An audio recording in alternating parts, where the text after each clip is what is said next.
The air in Ravenshade Plantation hung thick and wet, like breathing through cloth soaked in molasses. August had settled over St. James Parish with a vengeance, turning the sugarcane fields into a shimmering green hell that stretched from the muddy banks of the Mississippi River all the way to the cypress swamps beyond. The heat didn't just touch you here, it wrapped around your bones and squeezed until your very soul felt like it might melt and drip onto the red Louisiana clay. Clara moved through the rows of cane like a rumour, barely noticed, hardly remembered. Her bare feet made no sound on the earth, and her thin cotton dress, faded to the colour of dirty water, clung to her slight frame. She was perhaps 25 years old, though the plantation records listed no birth date for her. Only a purchase receipt from a Charleston auction house dated 1838, noting one female, approximately 16 years, mute, suitable for housework. Indeed, the other enslaved people on Ravenshade gave her a wide berth, not out of cruelty, but out of something deeper, a primal unease that settled in the stomach when Clara's dark eyes fixed on you for too long. Those eyes seemed too large for her thin face, always watching, always knowing something the rest of them didn't. Samuel, an older man who'd been at Ravenshade since before Clara arrived, remembered the day her tongue was cut. It was spring of 1839, and Clara had been working in the main house, helping with the birth of Mistress Adelaide Thornwood's first child. The baby came early, too early, and emerged silent and blue. Tell me in the comments which country you are from and what you thought of this story. And if this story made an impression on you, subscribe to the channel so you don't miss any future stories. The midwife, a free woman of color from New Orleans, had shaken her head and wrapped the tiny body in linen. But Clara, who'd never spoken a word in anyone's memory, had suddenly grabbed Mistress Thornwood's arm and opened her mouth. The sound that came out was like rusted hinges screaming, words tumbling over each other in a voice unused to forming them. Not the baby's fault. Not the baby. You took the medicine. You took it to stay thin. The baby knew. The baby saw what you are. Master Edmund Thornwood had been in the room.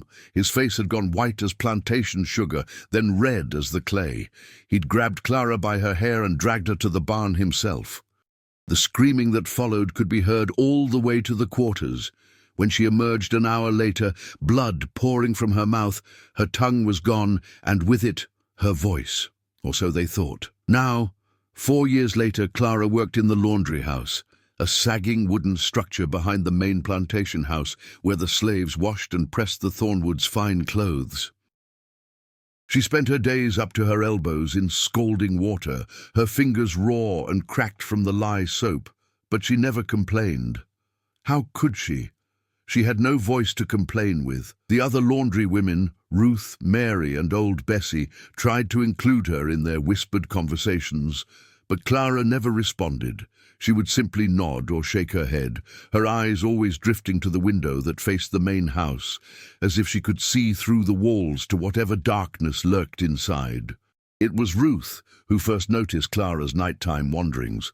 Ruth slept in the cabin closest to the laundry house, and she'd wake sometimes to the sound of footsteps on the path outside.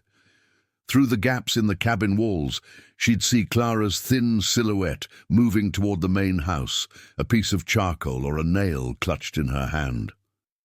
"That girl ain't right," Ruth whispered to Mary one morning as they scrubbed sheets in the big wooden tubs. "I seen her 3 times this week walking around after midnight like she got somewhere to be, and she always comes back with black under her fingernails, like she'd been digging or writing." Mary glanced over at Clara, who stood at the far end of the laundry house, hanging wet clothes on the line with mechanical precision. "Maybe she can't sleep. Lord knows none of us sleep easy in this place." "It ain't natural sleep she's missing," Ruth insisted, lowering her voice even further. "Last night, I swear I saw her standing outside Mr. Garrett's cottage, just standing there in her nightdress, staring at his door. And her lips was moving, like she was praying or cursing or something in between." James Garrett was the overseer at Ravenshade, a thick-necked man from Kentucky, with hands like ham hocks and a disposition like a cornered badger. He'd been hired by Master Thornwood 2 years prior, after the previous overseer had been found dead in the cane fields, his body covered in fire ant bites, though how so many ants had gotten inside his clothes remained a mystery no one cared to solve. Garrett ruled the plantation with a leather whip and an iron fist. He was the kind of man who enjoyed his work a little too much, who smiled when the whip cracked, who made examples out of the weak to keep the strong in line. The enslaved people of Ravenshade hated him with a quiet, simmering hatred that had no outlet, no release, no hope of satisfaction. So when Samuel came running to the quarters 3 days after Ruth saw Clara at Garrett's door, shouting that the overseer was dead, there was a moment of stunned silence before the questions began. "How?" someone asked. "His horse," Samuel said, his eyes wide with something between shock and satisfaction. That big black stallion he was so proud of. They found Garrett this morning in the Northfield, trampled to death. His skull was caved in, ribs broken, face barely recognizable. The horse was standing over him, calm as Sunday morning, like nothing had happened. The slaves gathered in small groups, speaking in hushed tones. Garrett's death was good news. No one would mourn him. But the circumstances were strange. That horse had always been gentle, well-trained. Garrett had boasted it was the finest animal in St. James Parish. It was Bessie who first mentioned the marks. "I seen something on his door," she said quietly, 3 days back, when I was taking the master's shirts to be mended. There was 3 little crosses carved into the wood of Mr. Garrett's door. Fresh carved, looked like, wood shavings still on the ground. The group fell silent. Eyes began to turn slowly toward the laundry house, where Clara could be seen through the open door, folding linens with her usual mechanical precision. "Clara been to his door," Ruth said slowly. "I seen her there 3 nights ago." "You saying Clara killed Mr. Garrett?" Mary asked, incredulous. "That slip of a girl. How would she even—" "Not killed him," Samuel interrupted. "Marked him. There's a difference." The conversation died as Master Thornwood's voice rang out across the yard, calling everyone to assembly. They gathered in front of the main house, where Thornwood stood on the wide porch, his face grave.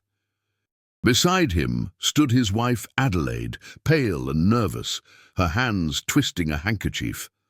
"James Garrett is dead," Thornwood announced, his voice carrying across the assembled crowd. "It was an accident with his horse. These things happen. We will hire a new overseer within the week. Until then, you will continue your work as usual. Anyone caught slacking will be punished severely, that is all." But as the crowd dispersed, a new unease had settled over Ravenshade Plantation. 3 crosses on a door, 3 days later, death, and a mute girl with eyes that saw too much. That night, as Clara lay on her thin mattress in the corner of the laundry house, she stared at the ceiling and remembered. She remembered the feeling that had come over her 3 nights ago. The cold certainty that had pulled her from her bed and drawn her to Garrett's cottage.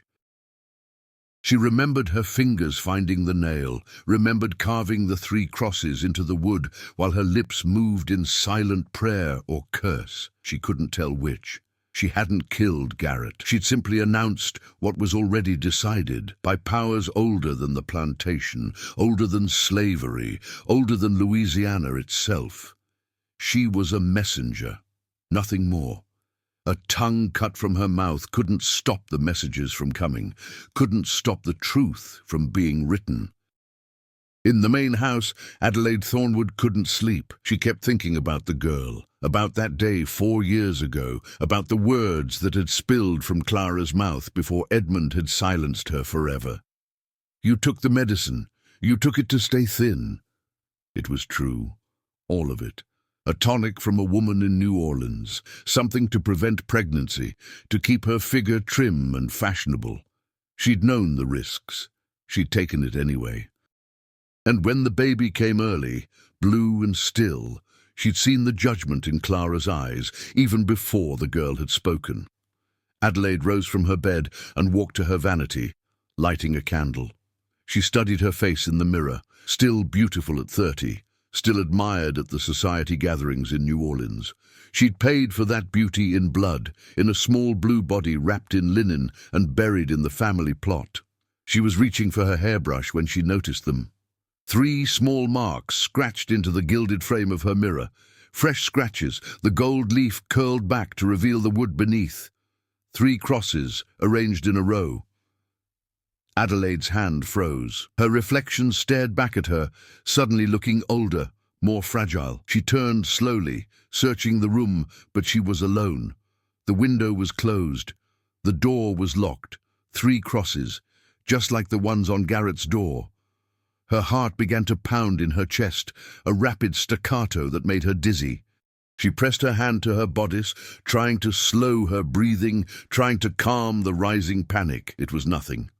Superstition, the work of a disturbed slave girl with a grudge. But deep down, in a place she didn't want to acknowledge, Adelaide Thornwood knew the truth. She had 3 days. 3 days to make peace with what she'd done, with who she was, with the life she'd built on top of that tiny blue body in the ground. Outside in the laundry house, Clara lay in the darkness and felt the message complete itself. Her lips moved without sound, forming words only the night could hear. What's written must be read. What's read must come to pass. The August heat pressed down on Ravenshade like a hand closing around a throat. In 3 days, something would break. And everyone on the plantation, from the master in his fine house to the slaves in their cramped quarters, could feel the pressure building, like the air before a Louisiana thunderstorm. Death had been announced. Now they could only wait to see who would answer its call. The morning after Adelaide Thornwood discovered the crosses on her mirror, the plantation woke to an oppressive stillness. Even the birds seemed reluctant to sing, and the usual chatter of the enslaved people heading to the fields was muted, cautious. Something had shifted in the air at Ravenshade, something that made people walk a little faster, look over their shoulders a little more often. Adelaide didn't come down for breakfast. Master Thornwood ate alone in the dining room, his eggs and grits growing cold on the plate as he stared out the window toward the sugarcane fields. His wife had been hysterical the night before, babbling about marks on her mirror, about curses and prophecies. He'd given her laudanum to calm her nerves and sent her to bed, but her words had unsettled him more than he cared to admit. Edmund Thornwood was not a superstitious man. He believed in profit margins and crop yields, in the power of discipline and the natural order of things. He'd built Ravenshade into one of the most productive plantations in St. James Parish through hard work and harder management. He had no patience for slave superstitions or voodoo nonsense, but 3 crosses on Garrett's door. 3 days later, Garrett was dead. Now 3 crosses on Adelaide's mirror. The coincidence was troubling. "Benjamin," he called to his house servant, a dignified man in his 50s who'd served the Thornwood family for 3 decades. "Bring me the girl, the mute one from the laundry house." Benjamin's expression didn't change, but something flickered in his eyes. "Clara, sir?" "Yes. Bring her here. Now." 20 minutes later, Clara stood in the dining room, her eyes downcast, her hands clasped in front of her stained apron. She was even smaller than Thornwood remembered, barely 5 feet tall, her frame bird-like and fragile. It was hard to believe this creature could inspire the kind of fear he'd been hearing whispered about in the quarters. "Look at me," Thornwood commanded. Clara raised her eyes slowly. They were dark and deep, and looking into them gave Thornwood the uncomfortable sensation of standing at the edge of a well, unable to see the bottom. "Did you mark my overseer's door?" he asked. 3 nights before he died?" Clara said nothing. She couldn't, of course, but her eyes held his gaze steadily, unblinking. "Did you mark my wife's mirror?" Still nothing. Just that steady, knowing stare. Thornwood felt his anger rising. "You will answer me. Nod or shake your head. Did you make those marks?" For a long moment Clara simply looked at him. Then slowly, deliberately, she nodded once. The admission should have been satisfying. It confirmed what he'd suspected, but instead, it made Thornwood's blood run cold. There was no defiance in her nod, no fear, no guilt, just acknowledgement, as if she were confirming that the sky was blue or water was wet. "Why?" he demanded. "What purpose does this serve? What are you trying to accomplish?" Clara tilted her head slightly, and for just a moment, something that might have been pity crossed her face. Then she lifted her hands and made a gesture, her right index finger drawing a line in the air, then another, forming invisible letters. "What is she doing?" Thornwood asked Benjamin, who stood by the door.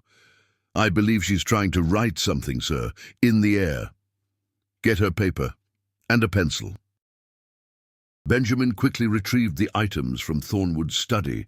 Clara took them with steady hands and bent over the dining table. Her handwriting, when it came, was surprisingly elegant, the careful script of someone who'd been educated, perhaps before she'd come to Ravenshade.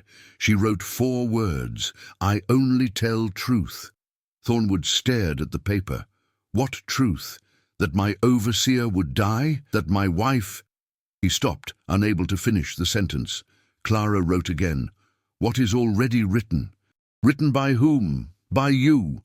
She shook her head and wrote, "I read what the dead write." The words sent a chill down Thornwood's spine. "That's nonsense. Voodoo superstition." Clara looked at him again with those bottomless eyes, then wrote one more line. 3 days. Like Mr. Garrett. I am sorry." Thornwood's face flushed red. "You're threatening my wife? You think you can curse her and I'll just let you—" But Clara was already shaking her head. She wrote quickly, "Not curse. Warning. Already decided. Not by me." "By whom, then?"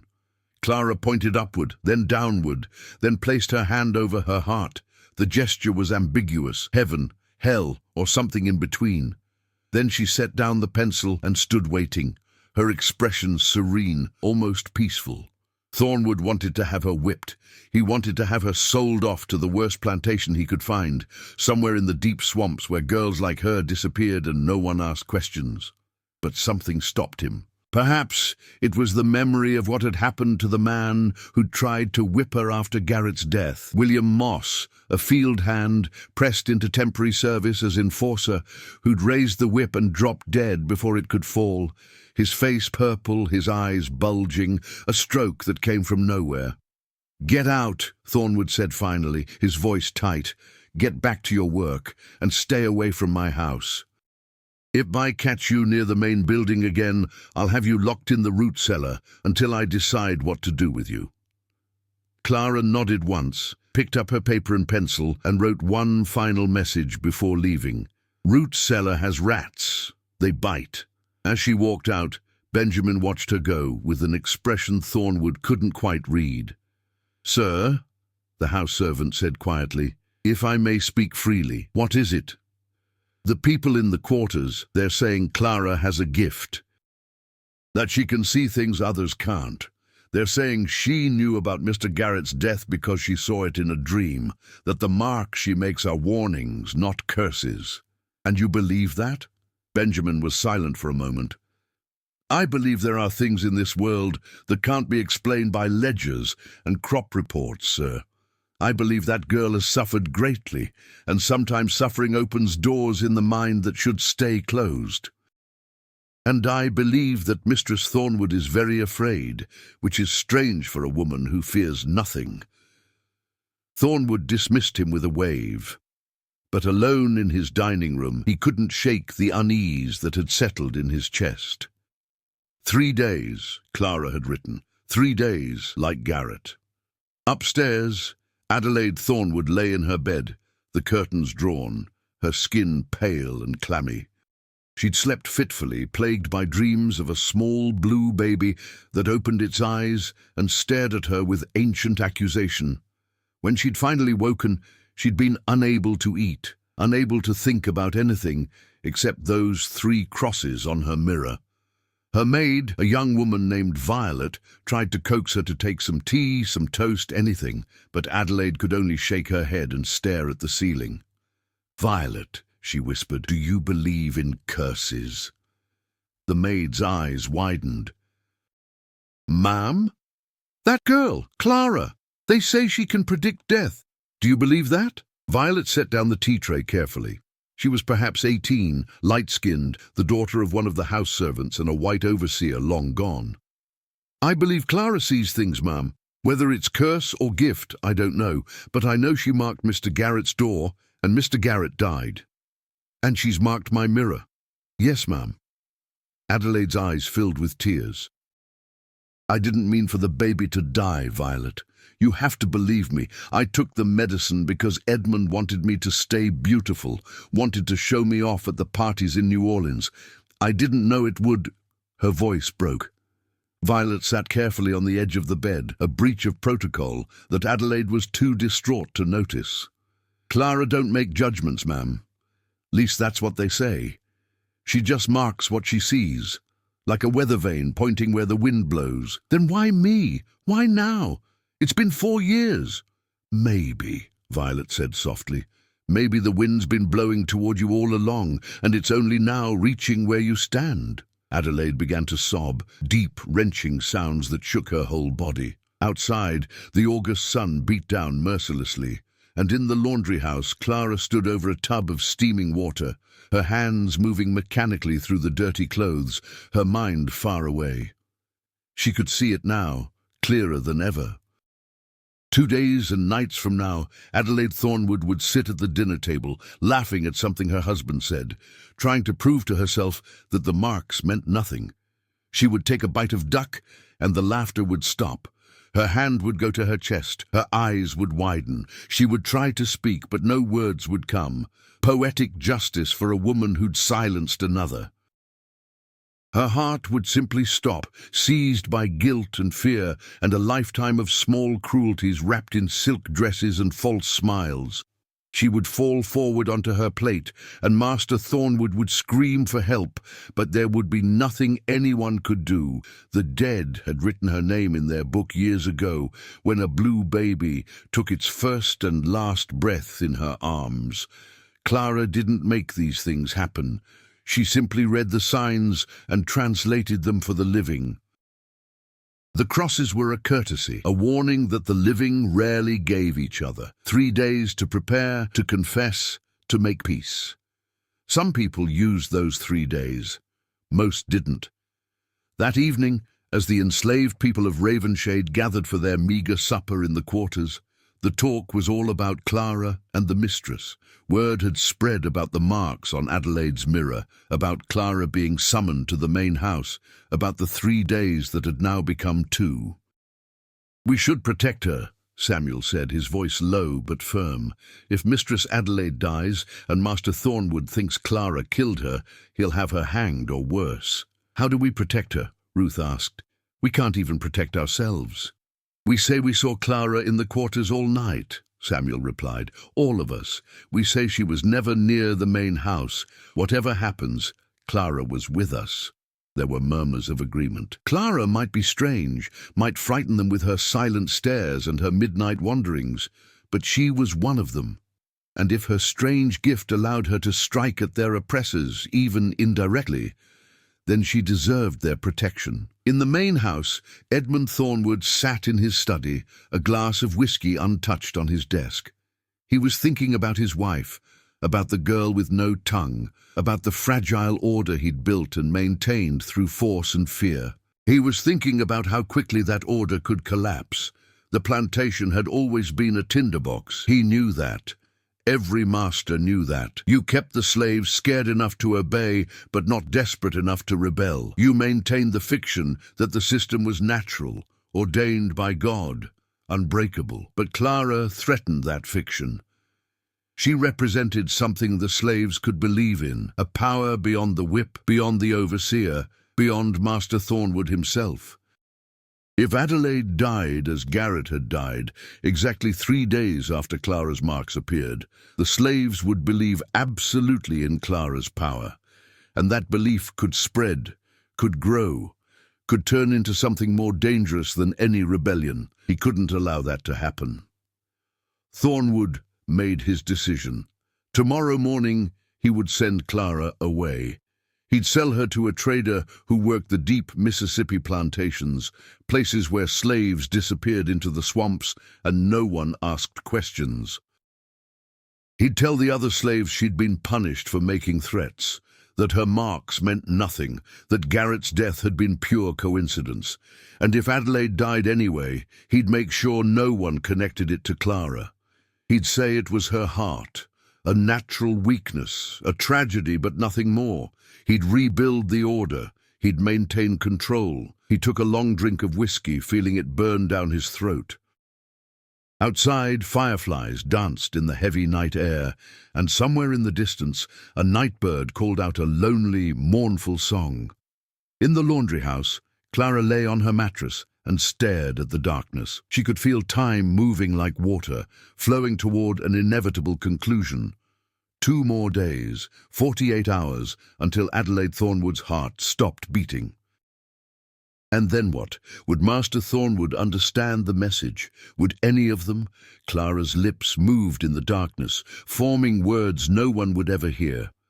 I don't bring death, I just read its letters. I'm not the storm, I'm just the one who smells the rain coming. Tomorrow would bring new fear, new anger, new attempts to silence what couldn't be silenced. But Clara had learned long ago that truth didn't need a voice to be heard. It just needed time. And time was something everyone at Ravenshade Plantation was running out of. Dawn broke over Ravenshade with a blood-red sky that made the old slaves shake their heads and mutter prayers. "Red sky at morning, sailor, take warning," Bessie said as she shuffled toward the laundry house, her joints aching with the damp that preceded rain. "Something bad's coming. I can feel it in my bones." She wasn't wrong. Master Thornwood had barely slept. He'd spent the night going over his ledgers, calculating the loss he'd take selling Clara mid-season versus the chaos her presence might cause. By first light, he'd made up his mind. The girl would be gone before noon. He sent Benjamin to fetch Silas Drummond, a slave trader who worked the river parishes.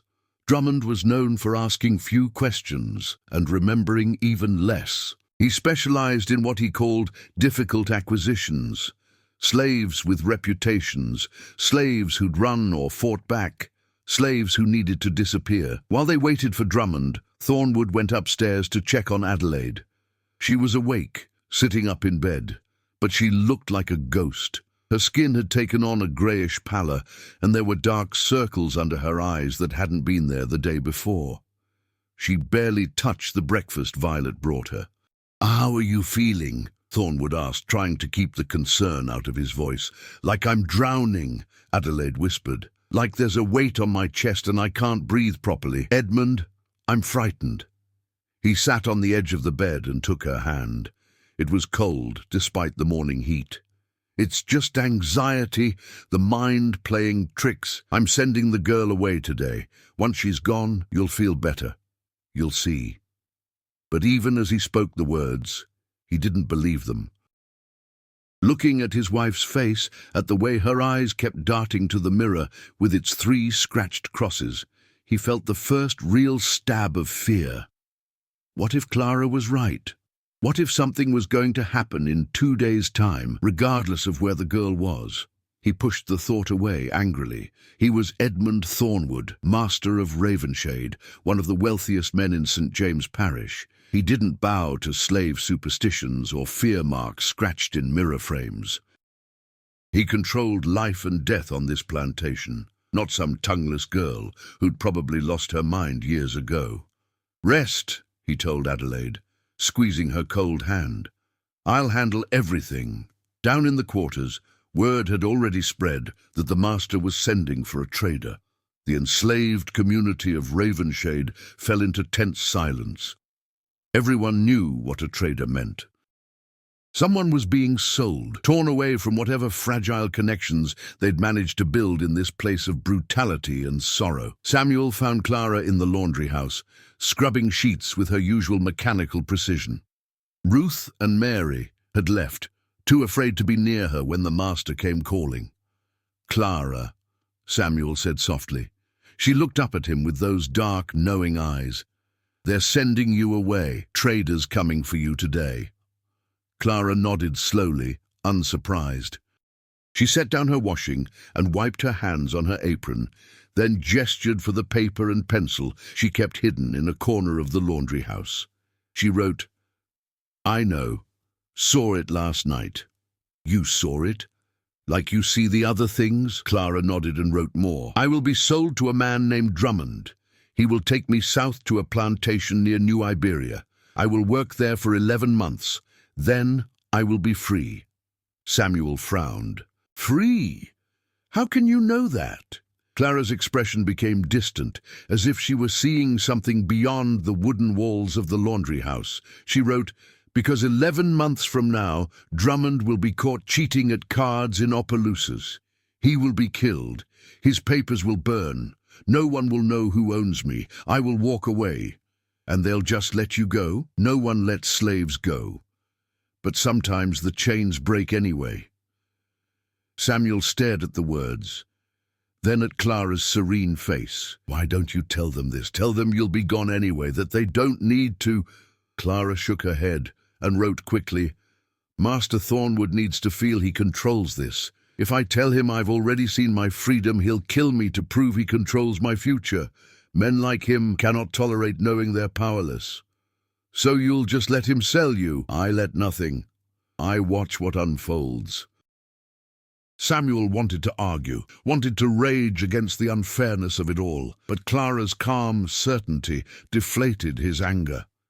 She'd already moved beyond this moment, beyond Ravenshade, beyond whatever Edmund Thornwood thought he could do to her.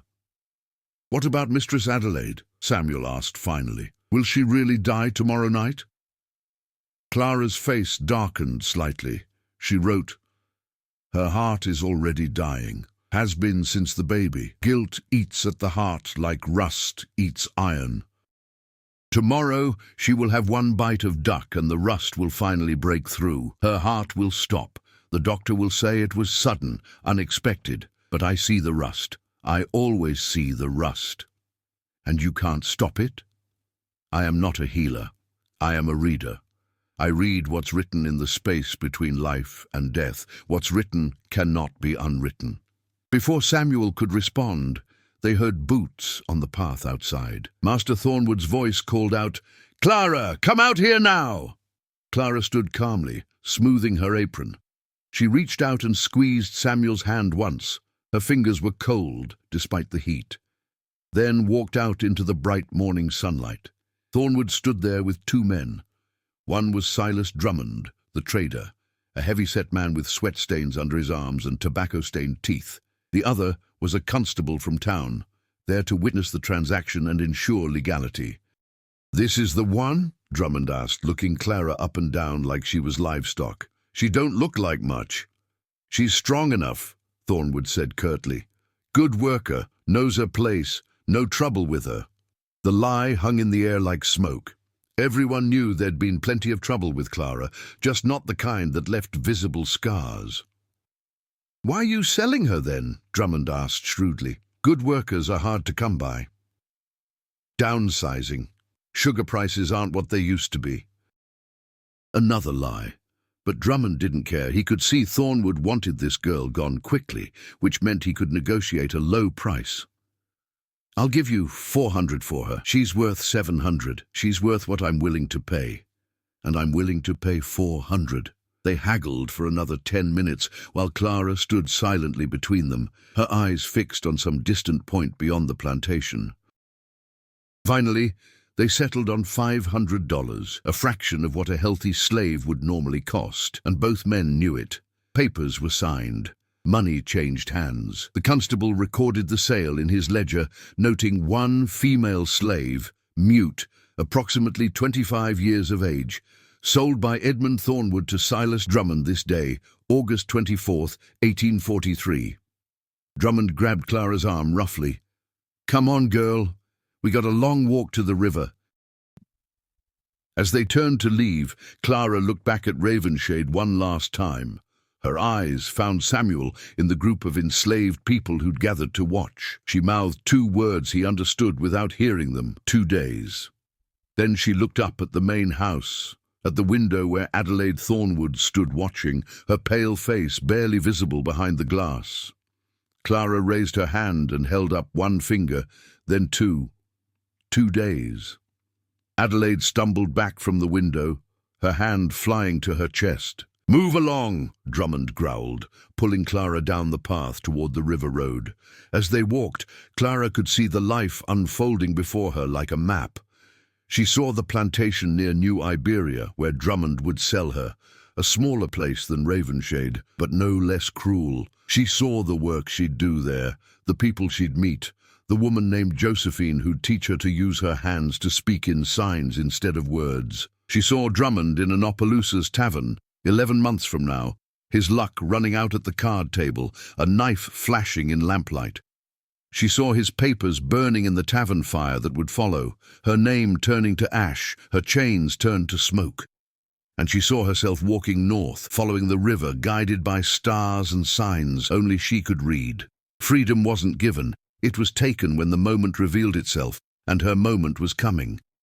But before that moment, other things had to unfold. Adelaide Thornwood had to keep her appointment with death. Ravenshade had to learn that some things couldn't be controlled by whips and chains and forced sails. The scales had to balance. They reached the river by late morning. A flatboat was waiting, and Drummond pushed Clara aboard with 3 other slaves he'd acquired that week. 2 men and a teenage girl, all of them looking hollow-eyed and defeated. As the boat pushed off from the shore, Clara looked back at St. James Parish. She could still see Ravenshade in the distance, the white main house gleaming in the sun like a painted sepulchre. Tomorrow night, that house would echo with screams as Adelaide Thornwood clutched her chest and fell forward onto her dinner plate. The day after, Master Thornwood would bury his wife and rage at the universe for taking her from him, never understanding that he'd helped dig her grave the day he'd cut out Clara's tongue. What's written must be read, Clara thought, her lips moving soundlessly. And what's read must come to pass. The boat drifted south, following the brown water of the Mississippi toward New Iberia, toward 11 months of waiting, toward a freedom that existed just beyond the visible horizon. Clara closed her eyes and felt the sun on her face, felt the river rocking beneath her, felt the weight of prophecy settling into her bones. She was not a witch. She was not a curse. She was simply a woman who could read the writing on walls no one else could see, the walls between this world and whatever waited beyond it. And those walls were covered in names, dates, moments of ending written in invisible ink that only she could decipher. Adelaide Thornwood's name was written there. So was Edmund Thornwood's, though his date was still many years away. So were the names of everyone at Ravenshade, everyone on this boat, everyone in Louisiana and beyond. Death was a patient scribe, and its book had infinite pages. Clara had learned to read that book the day they cut her tongue. The pain had split her open, and through that split, other knowledge had come flooding in. She'd tried to close herself to it, tried to return to silence and ignorance, but the knowing wouldn't stop. It came in dreams, in waking visions, in sudden certainties that dropped into her mind like stones into still water. At first she'd thought she was going mad, but madness didn't see the future with such accuracy. Madness couldn't predict Garrett's death 3 days before it happened, couldn't see the precise moment when Adelaide Thornwood's guilt-corroded heart would finally give out. No, this wasn't madness. This was something else. A gift or a curse, depending on perspective. A burden either way. "You got a name, girl?" one of the male slaves asked her. He was perhaps 30, with scars on his back visible through his torn shirt. Clara nodded and pointed to herself, then made a signing motion, the letter C drawn in the air. "Can't talk?" She shook her head. "That's all right," the man said kindly. "I'm Moses. This here's Jacob, and that's Penny." He gestured to the other 2 slaves. "We're all headed south to God knows what. Might as well know each other's names on the journey." Clara smiled slightly and nodded. She liked Moses already. There was a gentleness in his eyes, despite the scars on his back, a humanity that slavery hadn't yet beaten out of him. Drummond ignored them all, sitting at the front of the flatboat and spitting tobacco juice into the river. He was counting his money, pleased with his day's work. 5 slaves acquired in one morning, all of them for reasonable prices. He'd make a good profit selling them to the plantations around New Iberia. He had no idea that in 11 months, Clara would be the only one of these 5 who would still be alive. Jacob would die of fever in 6 weeks. Penny would be worked to death in the cane fields by February. Moses would be killed trying to run in April. And Drummond himself would bleed out on a tavern floor in July, his final thoughts confused and disbelieving. But Clara knew. Clara saw. And there was nothing she could do to change any of it. She could only watch it unfold, could only mark the passages and warn those who might listen. Most didn't listen. Most couldn't bear to know. As the flatboat drifted south under the August sun, Clara closed her eyes and thought about Ravenshade. She thought about Ruth and Mary and Bessie, about Samuel with his kind eyes, about Benjamin the house servant who'd shown her small dignities when no one else would. She thought about Edmund Thornwood and his ledgers, his careful calculations of profit and loss, never understanding that some debts couldn't be tallied in his books. And she thought about Adelaide, lying in her bed right now, feeling the weight on her chest growing heavier, feeling time running out like sand through an hourglass. 24 hours from now, Adelaide would be dead. And nothing, not prayer, not medicine, not selling Clara to a trader, would change that. The river flowed on, carrying them all toward their appointed destinies. Some futures could be changed, Clara knew. Small moments could be altered by choice and will. But the big moments, the ones written in deep ink, those were fixed. Those were the appointments no one could break. All she could do was read them and report them, the messenger bearing news no one wanted to hear. The sun climbed higher, and the day grew hotter, and the flatboat drifted south toward New Iberia, while behind them, at Ravenshade Plantation, the clock continued its inexorable counting down toward Adelaide Thornwood's final dinner. The evening after Clara's departure, Ravenshade felt different. The enslaved people moved through their work with unusual quietness, speaking in whispers, glancing frequently toward the main house, where Adelaide Thornwood remained sequestered in her room. Even the livestock seemed unsettled. The horses nickered nervously in their stalls, and the hounds paced restlessly in their kennels. Samuel couldn't shake the image of Clara being led away by Drummond, couldn't forget the words she'd written. 2 days. Now it was down to 1 day. Tomorrow night, if Clara's vision held true, the mistress would die. In the main house, Edmund Thornwood sat in his study trying to focus on plantation accounts, but the numbers swam before his eyes. He'd done the right thing selling Clara, he told himself. She'd been a disruptive influence, spreading superstitious fear among the slaves. With her gone, things would return to normal, but upstairs Adelaide's condition had worsened noticeably. She'd managed to come down for dinner the previous night, but tonight she'd refused, saying she felt too weak. The doctor from town had been called, Dr. Matthias Carver, a portly man with mutton-chop whiskers who smelled perpetually of pipe tobacco. Carver examined Adelaide thoroughly, listening to her heart, checking her pulse, asking about her symptoms. When he came back downstairs, his expression was troubled. "Well?" Thornwood demanded. "What's wrong with her?" "Her heart is racing irregularly," Carver said, setting down his black bag, "and her pulse is weak. Has she been under unusual stress lately?" Thornwood hesitated. "She's been anxious. About some nonsense one of the slaves told her." "What sort of nonsense?" "Superstitious threats. I've dealt with it. The slave in question has been sold and removed from the property." Carver frowned. "Edmund, I'm going to speak plainly. Your wife is exhibiting symptoms of severe anxiety that may be affecting her heart.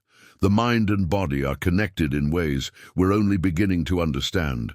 If Adelaide believes something terrible is going to happen to her, that belief itself can manifest physical symptoms." Are you saying she's making herself sick?" I'm saying that fear can kill as surely as poison. She needs rest, calm reassurance, and perhaps a mild sedative. I'll leave laudanum for her to take before bed. But Edmund, you need to address whatever has frightened her so badly. Find the root of her fear and pull it out. After Carver left, Thornwood went upstairs. Adelaide was lying in bed, staring at the ceiling, her breathing shallow. The 3 crosses scratched into her mirror frame seemed to mock him from across the room. The doctor says you need to rest, Thornwood said, sitting beside her. And stop worrying about that girl's marks. She's gone now, far away. She can't hurt you. It's not her I'm afraid of, Adelaide whispered. It's what she knew. Edmund, she was right about Garrett. Down to the day. What if she's right about me? She guessed, that's all. Garrett's death was an accident. Was it? Adelaide turned to look at him and her eyes were wild. Or did that girl see something we can't? Maybe she didn't cause it, but she saw it coming, like a storm cloud before rain. And if she saw Garrett's death and she saw mine... Her voice broke. Tomorrow is the 3rd day, Edmund, tomorrow. Thornwood wanted to rage at her, to shake her, to make her see reason. But looking at his wife's terrified face, he felt his certainty wavering. What if the girl had seen something? What if there was some truth to the whispers in the quarters about Clara's strange gift? No, he refused to believe it. There was no such thing as prophecy or second sight. There was only coincidence and superstition and the human tendency to see patterns where none existed. Nothing is going to happen tomorrow, he said firmly. We'll have a normal dinner, just like always. You'll see. The 3rd day will pass like any other, and you'll realize you've been frightening yourself over nothing. But his words sounded hollow, even to his own ears. That night, neither of them slept well. Adelaide tossed and turned, crying out from nightmares she couldn't remember upon waking. Thornwood lay beside her, staring into the darkness, thinking about the girl with no tongue and eyes that saw too much. By morning, Adelaide looked like she'd aged 10 years, but she was determined not to let fear rule her. I won't hide in my room like a coward, she announced at breakfast, though she ate nothing. If this is truly my last day, I'll spend it living, not cowering. She had Violet dress her in her finest gown, deep blue silk with lace at the collar. She put on the sapphire necklace Edmund had given her on their 5th anniversary. She had her hair arranged in elaborate curls. If death was coming for her tonight, she would meet it looking like the lady she'd always strived to be. The day passed with agonizing slowness. Adelaide occupied herself with small tasks, arranging flowers in vases, reviewing menus with the cook, writing letters to friends in New Orleans that she didn't mail. Every hour that passed felt like both victory and countdown. She was still alive, but the appointed time drew closer. In the quarters, the enslaved people of Ravenshade went about their work, but everyone was aware of the significance of the day. Samuel found excuses to work near the main house, watching the windows for any sign of disturbance. Ruth and Mary whispered prayers between their laundry tasks. Bessie, who'd seen more than most in her 70-odd years, simply shook her head and said, "What's meant to be will be. No running from that."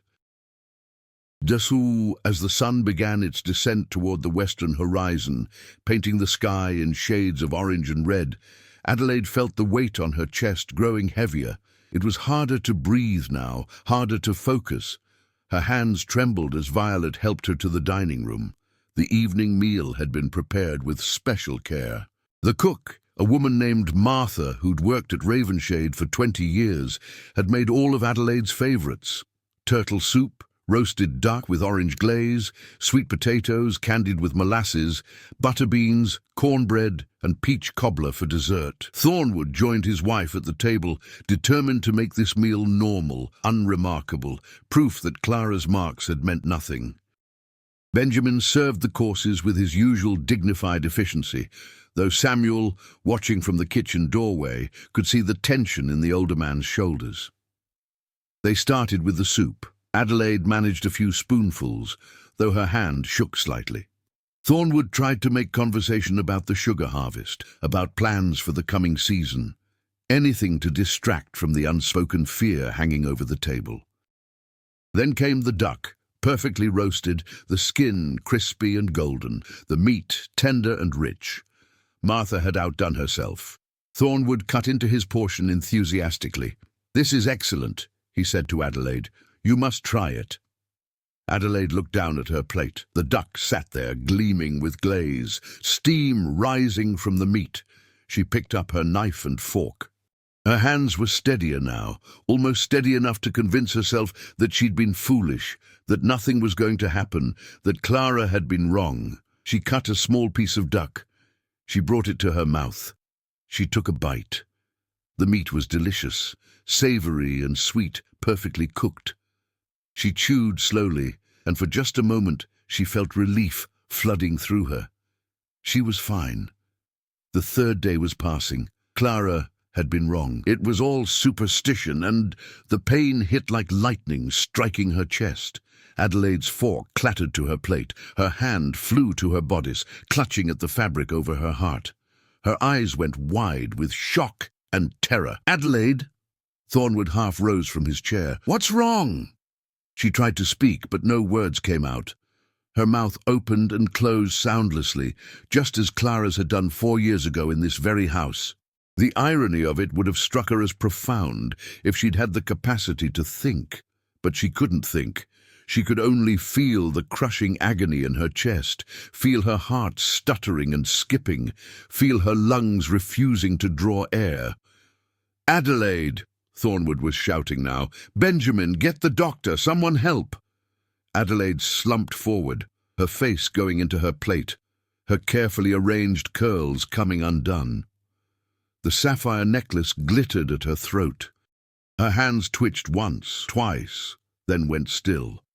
Benjamin rushed to her side, putting his fingers to her neck, searching for a pulse. His face went pale. "Sir, I think she's gone." "No." Thornwood pulled Adelaide upright, shaking her. "No, she's not gone, she's just fainted. Adelaide, wake up, wake up."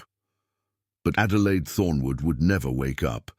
Her heart, corroded by 4 years of guilt, weakened by 3 days of terror, had finally given out. She was 30 years old, and she died exactly as Clara had predicted. 3 days after the marks appeared, with one bite of duck on her lips, her face frozen in an expression of absolute terror. The household erupted into chaos. Servants ran for the doctor, though everyone knew it was too late. Thornwood cradled his wife's body, disbelief warring with rage on his face.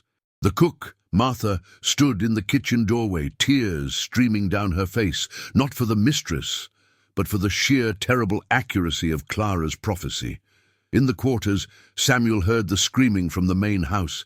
He closed his eyes and whispered, 3 days, just like she said. Dr. Carver arrived within the hour and confirmed what everyone already knew. Adelaide had suffered what he called acute cardiac arrest. Her heart had simply stopped. "These things happen," he said to the devastated Edmund Thornwood. "Sometimes the heart gives out without warning. There was nothing anyone could have done." But Thornwood knew better. He thought about the marks on the mirror, about Clara's calm certainty, about the 3 days that had counted down to this exact moment. The girl had known. She'd known to the day, to the meal, to the bite. How? How was it possible? As the night wore on, and the undertaker came to prepare Adelaide's body, as the house was draped in black and messages were sent to relatives in New Orleans, Thornwood sat in his study and faced a truth he'd spent his entire life denying. There were forces in this world beyond his control. There were things that couldn't be managed with money or violence or careful planning. Clara hadn't caused his wife's death. She'd simply read the signs that were already there, written in a language only she could understand. And by sending her away, by trying to silence the messenger, he'd accomplished nothing except proving his own impotence. The realization burned like acid in his gut. In the quarters, the enslaved people of Ravenshade gathered in the darkness, speaking in hushed tones. Clara's prophecy had come true, exactly as she'd said it would. The mute girl who'd been sold away had proven more powerful than the master in his fine house. more powerful than the overseer with his whip, more powerful than any of them had dared to imagine. She marked the door, and death came knocking, Ruth whispered. She's like one of them old prophets in the Bible, speaking truth without a tongue. Maybe she's an angel, Mary suggested, come to deliver judgment on the wicked. She ain't no angel, Bessie said firmly. She's just a girl who can see what others can't. A gift and a curse both, but she was right. She was right about everything. Samuel thought about Clara on that flatboat, heading south with Drummond. He wondered if she knew, even now, that her prophecy had come to pass.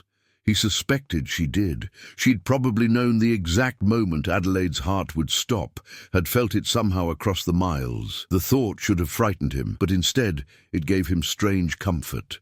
If Clara could see the future, if she could mark the doors of those who deserved judgment, then maybe there was hope. Maybe the powerful weren't as powerful as they seemed.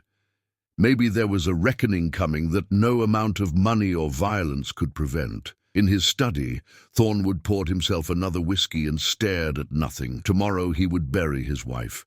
Next week he would hire a new overseer to replace Garrett.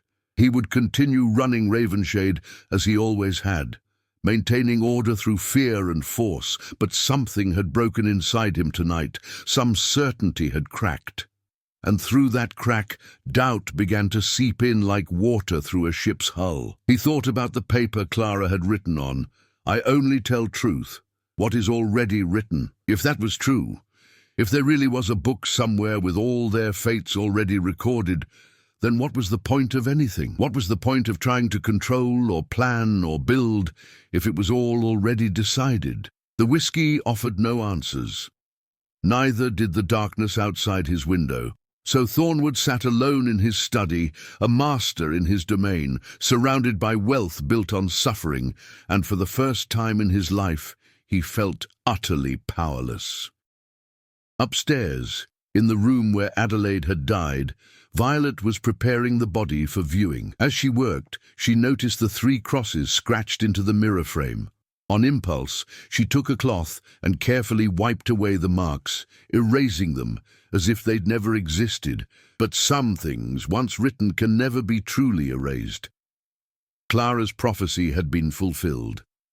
And somewhere in Louisiana, on a flatboat drifting through the dark, a woman with no tongue slept peacefully, her lips moving in dreams, reading words written in a language of blood and bones and inevitable endings. The 3rd day had passed, the account was settled, and at Ravenshade Plantation the slaves went to sleep that night, whispering a name like a prayer, like a promise, like a warning to all those who thought they could escape what was already written: Clara. The mute girl who spoke truth louder than any voice. 3 months passed. Autumn came to Louisiana, bringing cooler temperatures and relief from the brutal summer heat. The sugarcane grew tall and ready for harvest, and at Ravenshade Plantation, life continued its brutal routine under the supervision of a new overseer, a man named Frank Delaney, who was, if possible, even crueler than Garrett had been. Edmund Thornwood had changed since Adelaide's death. He'd grown thinner, harder, more prone to sudden rages. He threw himself into work, driving the slaves harder than ever, as if brutal efficiency could fill the hollow space his wife's death had left. He never spoke of Adelaide, never mentioned Clara, never acknowledged the prophecy that had come true exactly as predicted.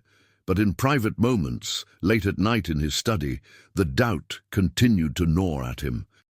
He'd started keeping a journal, writing down strange occurrences, patterns he noticed, trying to find some rational explanation for what had happened. But the more he wrote, the more he had to confront an uncomfortable truth. Clara had seen something real. She'd known things that were impossible to know. The question that haunted him was, what else had she seen? What other futures had she glimpsed? And did those futures include him? Down in the quarters, Clara had become something of a legend. The enslaved people of Ravenshade told her story to the newer arrivals, embellishing it with each retelling. She became the mute prophetess, the silent oracle, the woman who could mark your door and seal your fate. Some said she'd been a queen in Africa before being captured. Others claimed she'd been born under a blood moon, with a veil over her face. The truth, that she'd simply been a girl whose suffering had opened her to visions, was less dramatic, but more profound. Samuel often thought about Clara, wondered where she was, if she was safe, if her vision about freedom had come true. He'd taken to visiting the laundry house sometimes, standing in the space where she'd worked, remembering her silent presence and her terrible gift. It was during one of these visits that he noticed something carved into the wooden wall near where Clara had slept. At first, he thought it was just random scratches, but looking closer, he realized they were words carefully etched into the wood. "Before I go, I see 7 more marks at Ravenshade. 3 have already fallen. 4 remain. The master's name is written last. Samuel's blood ran cold. 3 have already fallen. Garrett, Adelaide, and who else?" Then he remembered. William Moss, the man who'd tried to whip Clara and dropped dead of a stroke. 3 deaths, and Clara had seen 7 total.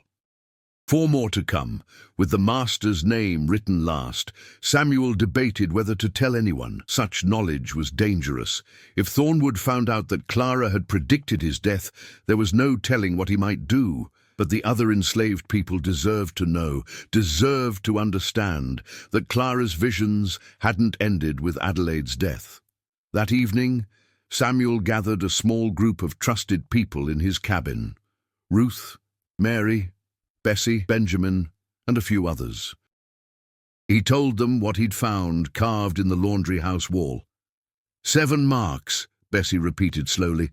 3 done, 4 to go, and the master last. She let out a long breath. "Lord, have mercy." "Do we know who the other 4 are?" Mary asked. "Maybe Delaney," Ruth suggested. "That man's got cruelty written all over him. Wouldn't be surprised if death comes for him next." "We shouldn't talk about this," Benjamin said quietly. He was older, more cautious, had survived decades at Ravenshade by keeping his head down. "If Master Thornwood hears even a whisper that we're discussing his death, he'll have us all whipped or worse." "But if Clara saw it," Samuel argued, "then it's going to happen regardless of what we say or don't say. Her visions come true. We've seen it." "That's what frightens me," Benjamin admitted, "because if she saw Master Thornwood's death, then she probably saw how we all fit into it. And I don't want to be part of whatever brings about a master's death, even if that master deserves it." The group fell silent, contemplating the implications. If Thornwood died, what would happen to Ravenshade? Would they all be sold off to different plantations, families separated? Would there be investigations, accusations, violence? Meanwhile, hundreds of miles south in New Iberia, Clara was indeed living the life she'd foreseen. The plantation where Drummond had sold her was called Sweetwater, a smaller operation than Ravenshade, but no less demanding. She worked in the house here, cleaning and serving, and true to her vision, she'd met a woman named Josephine, a free woman of color who came weekly to sell vegetables to the plantation. Josephine had immediately recognized something special in Clara. She'd begun teaching her sign language, a system of hand gestures used by deaf people to communicate. Clara took to it naturally, her hands forming words and concepts with increasing fluency. For the first time since her tongue was cut, she could truly communicate beyond simple gestures and scrawled notes. "You have a gift," Josephine told her one day, her hands moving in signs. "Not just for learning signs, I mean the other gift, the seeing." Clara's eyes widened. She signed back. "You know about that." "I can tell. It's in your eyes. You look at people like you're reading a book only you can see." My grandmother had the same gift. She called it walking between this world and the next, seeing both at once. "Is there a way to stop it?" Clara signed. "Sometimes I don't want to see." Josephine shook her head. "Would you want to be blind when you could see? This is the same. You've been given eyes that see more. You can close them maybe, but the visions will come anyway. Better to accept it, learn to live with it." I've seen terrible things, I imagine you have. But you've also warned people, given them time to prepare. That's mercy, even if they don't recognize it.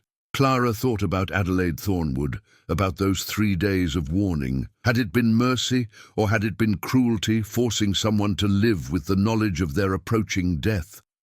She still wasn't sure. As the weeks passed, Clara's visions continued. She saw the overseer at Sweetwater falling from a horse and breaking his neck. It happened 2 weeks later, exactly as she'd seen it.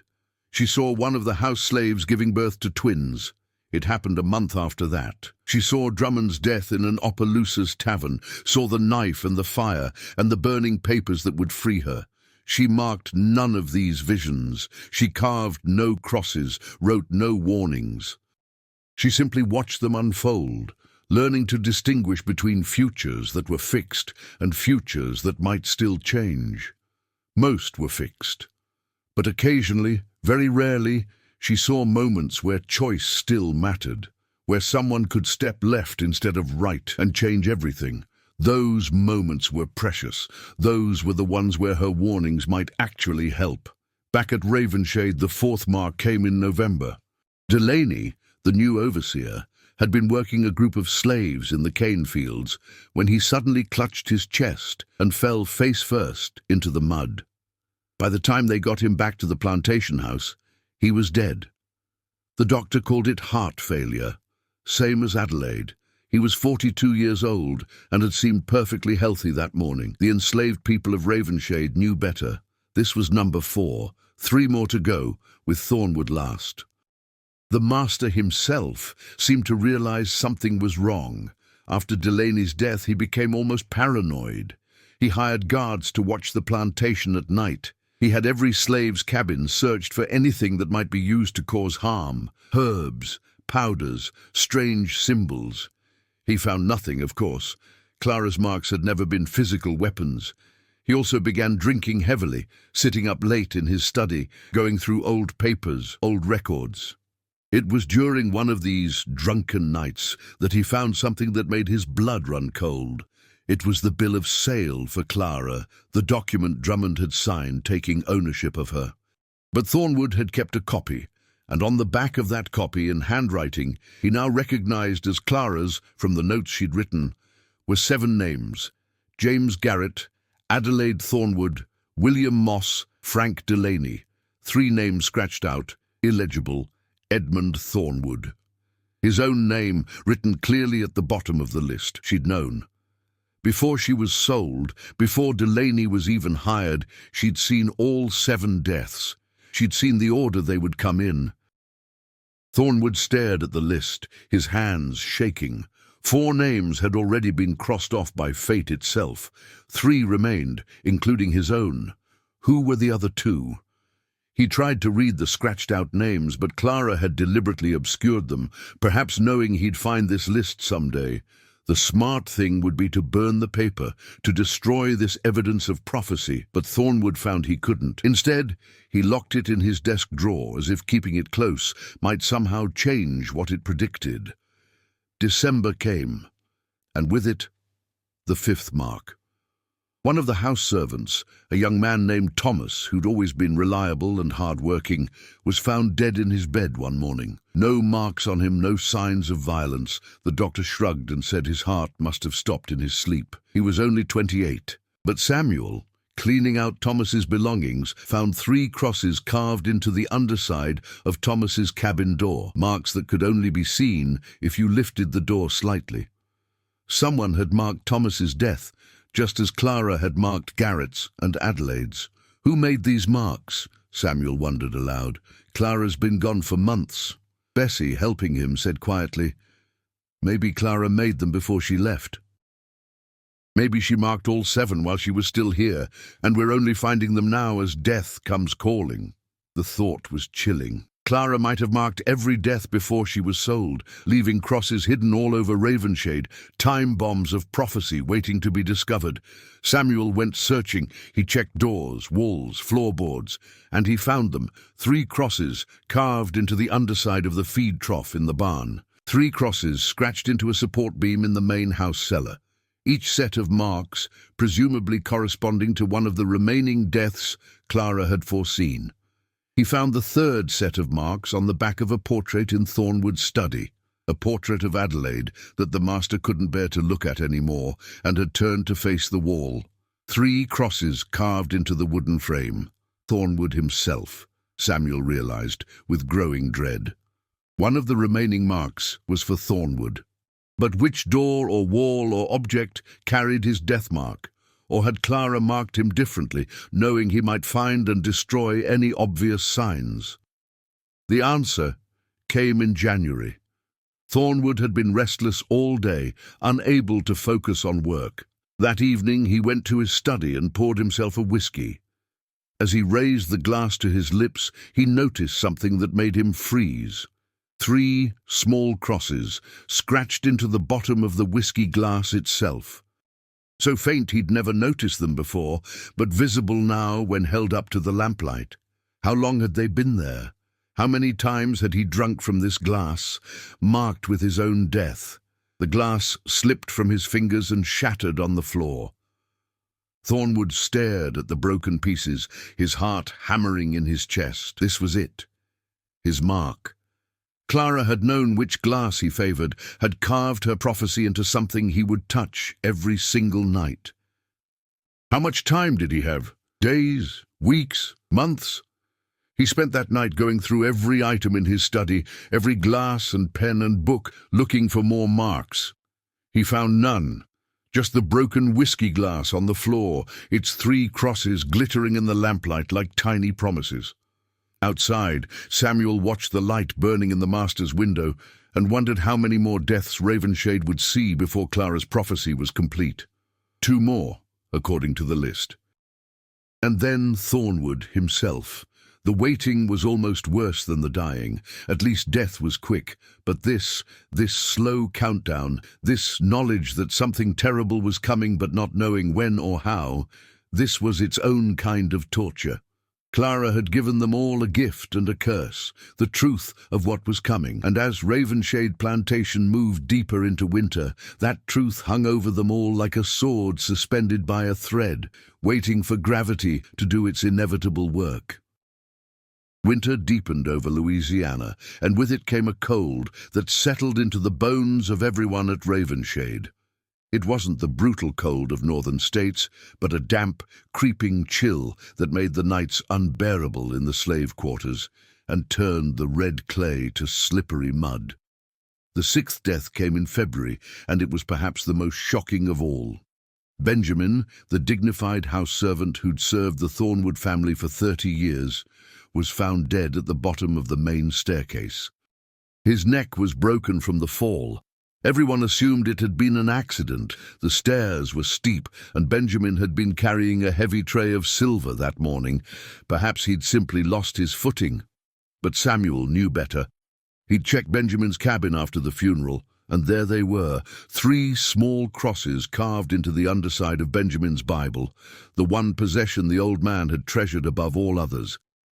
Clara had marked him months ago, before she'd even been sold. The enslaved community of Ravenshade was devastated. Benjamin had been their rock, their voice of wisdom and calm. If death could come for someone as good and careful as Benjamin, then none of them were safe. Thornwood, meanwhile, was coming apart at the seams. He'd stopped eating regularly, stopped maintaining his appearance. His hair had gone grey seemingly overnight. He spent hours in his study, staring at that list of names, at his own name written at the bottom in Clara's neat script. 6 down, 1 more, then him. But who was the 7th? He'd tried to read those scratched-out names 100 times, held the paper up to different lights, used magnifying glasses, but Clara had obscured them too thoroughly. All he knew was that one more person at Ravenshade had to die before death came for him. The paranoia ate at him like acid. Every day he woke up and wondered, is this the day I learn who number 7 is? Is it today that the last barrier between me and death falls? He began avoiding people, terrified that he might somehow cause the 7th death himself. He stopped going into town, stopped receiving visitors, stopped attending church. Ravenshade became his prison, and he, its sole inmate, serving a sentence handed down by a mute girl with eyes that saw too much. March arrived with unseasonable warmth. The sugarcane was being planted for the new season, and the plantation should have been bustling with activity. But there was a pall over everything now, a sense of waiting for something terrible to complete itself. It was Samuel who finally figured out the identity of the seventh name. He'd been thinking about the pattern of deaths: Garrett, the brutal overseer; Adelaide, the guilty mistress; Moss, the man who'd tried to hurt Clara; Delaney, another cruel overseer; Thomas. And here Samuel had to search his memory. What had Thomas done? Then he remembered. Thomas had been there that day in 1839. He'd been young, maybe 15, working as a house slave. He'd been the one who held Adelaide down while the midwife tried to save the baby. And afterward, Thomas had spread rumors about what Clara had said, had mocked her, had laughed about the punishment she'd received. Each person marked by Clara had wronged her in some way, or had been complicit in the cruelty of Ravenshade. Even Benjamin, Samuel realized with sadness, had been there that day. Benjamin had been the one who'd fetched Master Thornwood when Clara spoke. He'd set the machinery of her mutilation in motion, even if he'd done it simply following orders. Clara wasn't just predicting random deaths. She was marking those who'd harmed her, those who'd participated in or benefited from her suffering, which meant the seventh name could only be one person. Samuel went to the main house and asked to speak with the master. Thornwood, haggard and desperate, agreed immediately. "I know who the seventh is," Samuel said without preamble. "It's you." Thornwood's face went white. "That's impossible. I'm the last name. There's supposed to be one more before me." "Look at the list again, sir. Really look at it." With shaking hands, Thornwood pulled out the paper. Samuel pointed to the scratched-out names. "Those aren't names, sir. That's one name scratched out over and over. Your name. She wrote it 7 times total, once for each mark. You're not just the last death at Ravenshade. You're all the deaths. Every mark was for you." The words hung in the air like smoke. Thornwood stared at the paper, and suddenly he could see it. The length of the scratched-out sections matched his name perfectly. Edmund Thornwood, written 3 times and deliberately obscured, creating the illusion of 3 separate victims. "She played me," Thornwood whispered. "She made me think there was time, made me think others would die first. But it's all been counting down to me. Everyone who died was connected to me, extensions of me. Garrett worked for me, Adelaide was my wife, Delaney was my employee, Benjamin was my servant. She wasn't marking 7 different people. She was showing me 7 facets of my own guilt." He looked up at Samuel with wild eyes. "How long do I have? When does it happen?" Samuel shook his head slowly. "I don't know, sir. But if I had to guess, soon. Very soon." That night, Thornwood couldn't sleep. He paced his study, going over every decision he'd made, every cruelty he'd sanctioned, every time he'd chosen profit over humanity. The weight of it was crushing. He thought about the day he'd cut out Clara's tongue. He remembered her screams, remembered the blood, remembered the satisfaction he'd felt at silencing someone who dared to speak truth about his wife. He'd thought he was maintaining order, protecting his family's reputation, but what he'd really been doing was trying to destroy evidence of his own moral bankruptcy. And Clara had seen it all, had seen past the moment, seen the ripples spreading outward, seen the inevitable reckoning that would come. As dawn broke on March 15th, 1844, Thornwood made a decision. He would go find Clara. He would travel to New Iberia, find Drummond, track down wherever the girl had been sold. He would make her undo whatever curse she'd placed on him. He packed a bag and prepared his horse, but as he was about to mount, he felt a sudden pressure in his chest. Not pain, exactly, just a heaviness, like someone had placed a stone on his heart. He tried to ignore it, tried to pull himself up into the saddle, but the pressure increased, became pain, became agony. He stumbled, clutching at the horse's mane, gasping for air that wouldn't come. Samuel, who'd been watching from the quarters, ran forward. "Master Thornwood, sir!" Thornwood looked up at him, and Samuel saw recognition in those eyes. Recognition that this was it, that Clara's prophecy was completing itself, that all the marks had been leading to this moment. "Tell her," Thornwood gasped, "tell her she was right. Tell her I'm sorry." Then Edmund Thornwood, master of Ravenshade Plantation, one of the wealthiest men in St. James Parish, collapsed onto the red Louisiana clay he'd built his empire on. His heart, like Adelaide's before him, simply stopped. The doctor would later call it cardiac arrest, brought on by stress and exhaustion. But everyone at Ravenshade knew the truth. This was the seventh mark, the final prophecy fulfilled. News of Thornwood's death spread quickly. The plantation was thrown into chaos. Without a master, without an overseer, without anyone clearly in charge, the rigid hierarchy of Ravenshade began to collapse, and in that chaos, Samuel made a decision. He gathered the enslaved people of Ravenshade and told them, "We can run. Now, while there's confusion, while no one knows what's happening, we can run. And maybe some of us will make it to freedom." Not everyone went. Some were too old, too sick, too frightened of what lay beyond the plantation's boundaries. But Samuel led a group of 12, Ruth, Mary, and 10 others, north toward the Free States, following the stars and the stories passed down about underground railroads and safe houses. They made it 3 days before slave catchers found them. Ruth and Mary were caught. 2 others were killed resisting, but Samuel and 7 others escaped into the swamps, disappeared into the cypress and Spanish moss, and were never seen again. Whether they made it to freedom or died in those dark waters, no one ever knew. Ravenshade Plantation was sold at auction 6 weeks after Thornwood's death. His cousins from New Orleans inherited it, but never lived there. The place had a reputation now, a dark history that clung to it like the humidity. It was said to be cursed, haunted by a mute prophetess who could mark your door and seal your fate. The new owners tried to run it for 2 years, but nothing went right. Crops failed. Equipment broke. Workers died of mysterious accidents. By 1846, Ravenshade was abandoned, left to rot in the Louisiana heat.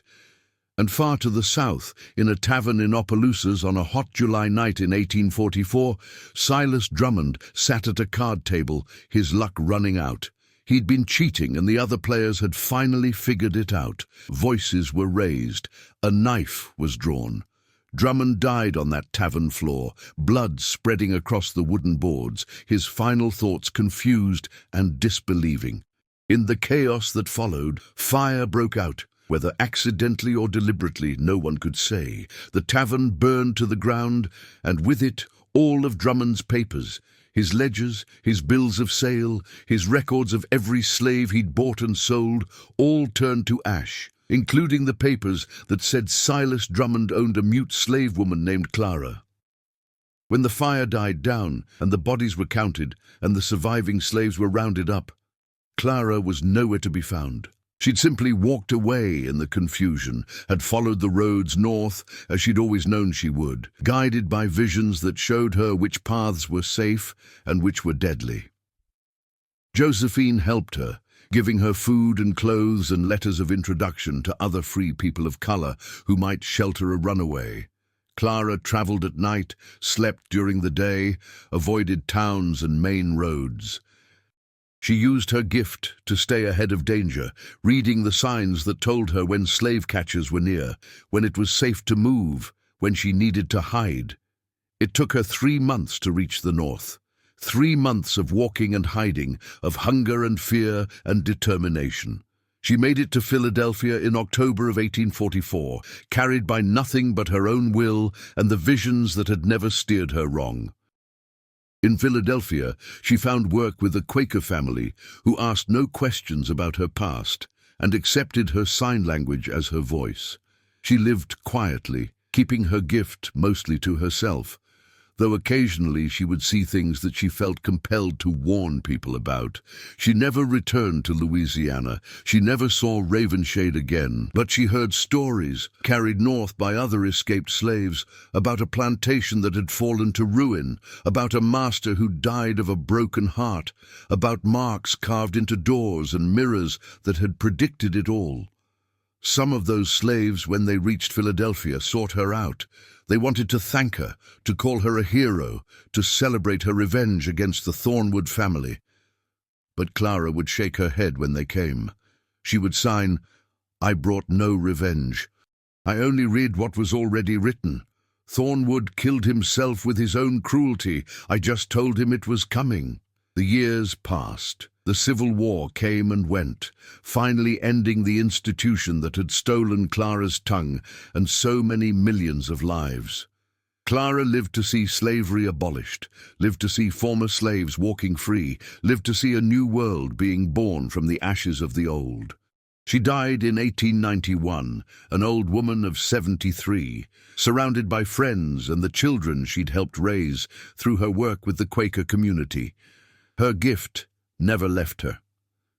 Until the day she died, she could see the writing on walls no one else perceived, could read the names and dates written in invisible ink by whatever force governed life and death.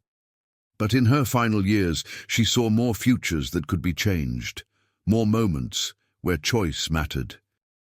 Maybe the world was opening up, becoming less fixed, less determined, or maybe she'd just learned to see the possibilities that had always been there. On her deathbed, surrounded by people who loved her, Clara signed one final message. The future is not as fixed as people think. Every moment is a door. Most walk through without looking, but if you look, really look, sometimes you can choose a different door. That's the real gift. Not seeing what's coming, but knowing we can sometimes change it. Then she closed her eyes and let go, her lips moving one last time in words only she could hear, reading her own name in the great book of endings, accepting her place in the story she'd been telling all along. Back in Louisiana, Ravenshade Plantation stood empty and rotting, gradually being reclaimed by the swamps and forests. Locals gave it a wide berth, claiming they heard knocking at night, 3 slow knocks on doors that no longer existed, announcing deaths that had already occurred. They said a ghost walked those ruins sometimes, a thin woman with a scar where her tongue should be, her hands moving in signs that spelled out prophecies for anyone who could read them. They said she marked doors in the old quarters, left crosses on the crumbling walls of the main house, kept counting down to deaths that would never come because everyone who'd wronged her was already gone. But Samuel, who'd made it to Canada and freedom, who'd built a new life and raised children who never knew chains, knew the truth. Clara wasn't haunting Ravenshade. Clara was free, had been free since the day Drummond's papers burned, had earned her freedom through nothing but stubborn survival and the gift that had terrified everyone who saw it. The marks at Ravenshade, if they existed at all, weren't Clara's work. They were just the plantation itself, the weight of all that suffering and cruelty carving its own prophecies into wood and stone and the very air itself. Places like Ravenshade marked themselves, wrote their own doom in the blood and tears they'd demanded as payment for all that white sugar and false prosperity. Clara had simply been the one person who could read what the plantation had written about itself. A place built on injustice cannot stand. A house divided will fall. What you sow in cruelty, you will reap in death. 7 marks for 7 deaths, all leading back to the man who'd thought he could silence truth by cutting out a tongue. But truth doesn't need a voice to be heard. It just needs time. And in the end, time was something Edmund Thornwood ran out of, exactly 3 days after a mute girl marked his door and told him what was already written in the book of his own choices. The story of Clara, the mute slave who foretold deaths, passed into legend. Some said she was a witch. Some said she was a prophet. Some said she was simply a girl who'd been hurt so badly that something inside her broke open, letting in light from places most people never see. Maybe she was all of those things. Maybe she was none of them. What matters is that she survived, that she found freedom, that she lived to see the system that had brutalized her finally crumble into dust. And that somewhere in Louisiana, in a place where sugarcane still grows from soil enriched by the blood and bones of those who were enslaved there, 3 crosses can still be found carved into old wood, marking doors that opened onto death, warning of reckonings that came exactly as promised.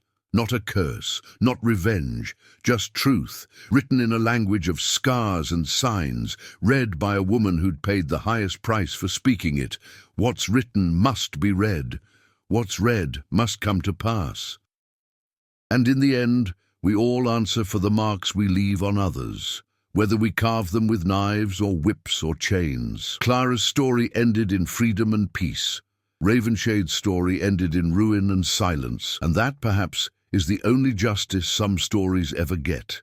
The knowledge that cruelty cannot sustain itself forever, that empires built on suffering will eventually be written in the book of the dead, marked with 3 crosses and claimed by time. The mute girl spoke louder than any voice, and Louisiana, for all its beauty and horror, never forgot the prophecy she carved into its heart.